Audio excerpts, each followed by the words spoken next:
താരരാജാവിന്റെ താരപുത്രയ്ക്ക് രാജവരവേൽപ്പോടെ വമ്പൻ അനൗൺസ്മെന്റ് ആണ് ആശീർവാദ് സിനിമാസ് പുറത്തുവിട്ടിരിക്കുന്നത്.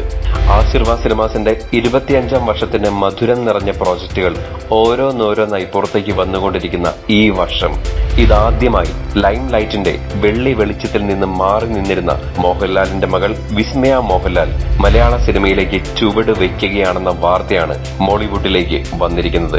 അച്ഛൻ വരച്ചിട്ട സിംഹാസനത്തിന്റെ നിഴലിലാണെങ്കിലും തന്റേതായ ഇടം കണ്ടെത്താൻ വിസ്മയയ്ക്ക് കഴിയുമെന്ന് ഉറപ്പുള്ള, പ്രേക്ഷക സ്വീകാര്യത ലഭിക്കുമെന്ന് ഉറപ്പുള്ള വമ്പൻ പ്രോജക്റ്റുമായിട്ടാണ് വിസ്മയയുടെ മോളിവുഡിലേക്കുള്ള അരങ്ങേറ്റം. ജൂഡ് ആന്റണി ജോസഫ് 2018 എന്ന ബ്ലോക്ക് ബസ്റ്റർ സിനിമയ്ക്ക് ശേഷം സംവിധാനം നിർവഹിക്കുന്ന തുടക്കം എന്ന ചിത്രത്തിലൂടെയാണ് വിസ്മയ തന്റെ ആദ്യ നായികയായ മലയാള സിനിമയിലേക്ക് ചുവട് വയ്ക്കുന്ന തുടക്കം കുറിക്കാൻ പോകുന്നത്.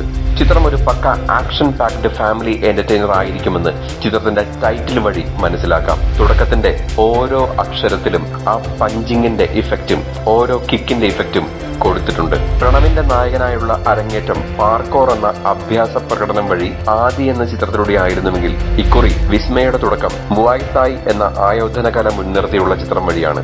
തായ്ലൻഡിൽ മുവായ് തായ് എന്ന അപകടകരമായ ആയോധനകല തീവ്രമായി പരിശീലിക്കുന്ന വിസ്മയുടെ വീഡിയോയും ചിത്രങ്ങളും ഇതിനു മുൻപ് തന്നെ സോഷ്യൽ മാധ്യമങ്ങളിൽ വൈറലായിരുന്നു.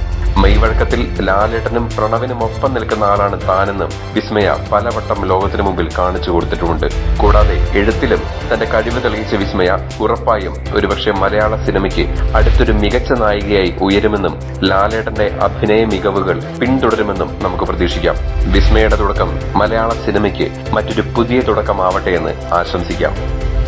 കൂടുതൽ സിനിമാ വിശേഷങ്ങൾക്കും മറ്റ് വാർത്തകൾക്കുമായി ഇപ്പോൾ തന്നെ സബ്സ്ക്രൈബ് ചെയ്യൂ മൂവി ടാസിൽ.